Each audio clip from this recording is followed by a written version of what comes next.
The Rise, Fall, and Legacy of Solomon. Lessons from 1 Kings 11 series overview. Explore in depth why King Solomon married 700 wives and had 300 concubines, the consequences of these decisions, how they affected Israel, and the leadership lessons we can apply today. Each part can be used for a teaching session or group study. Part 1. The political and cultural context behind Solomon's marriages. Study points. 1. Why did God tolerate polygamy in the Old Testament? God's original design was one man, one woman, Genesis 24. But he tolerated polygamy in ancient Israel due to social, political, and cultural structures, tribal survival, and population growth. Toleration is not the same as approval. Every polygamous story in the Bible ends in conflict, jealousy, or tragedy. 2. How did David and Saul use marriage differently? Saul gave his daughter Michal to David as part of a trap. 1 Samuel 8. David had multiple wives, but mostly within Israel. His polygamy brought household tension, but not foreign idol worship. Solomon, however, married foreign wives, who led him into idolatry. 1 Kings 11-4. Solomon's polygamy didn't just divide his house, it divided his heart. 3. Did Solomon start with good intentions?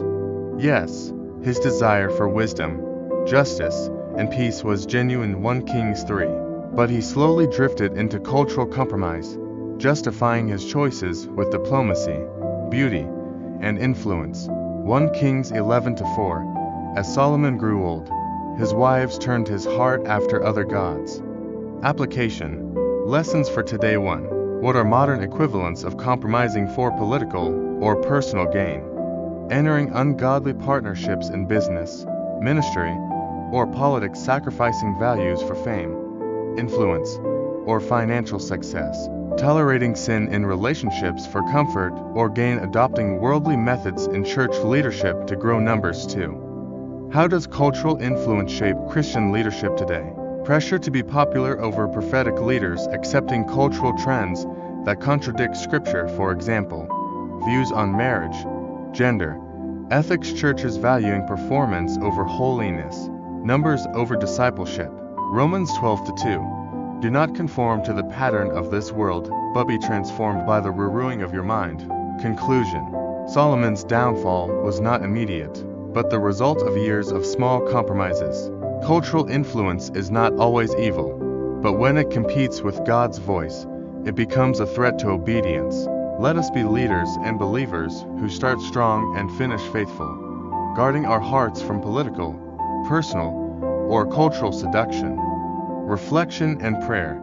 Ask yourself, am I forming any alliances, relationships, habits, partnerships that look wise but displease God? Prayer. Lord, give me the discernment to recognize cultural traps. Help me value obedience over opportunity and faithfulness over fame. Keep my heart fully yours.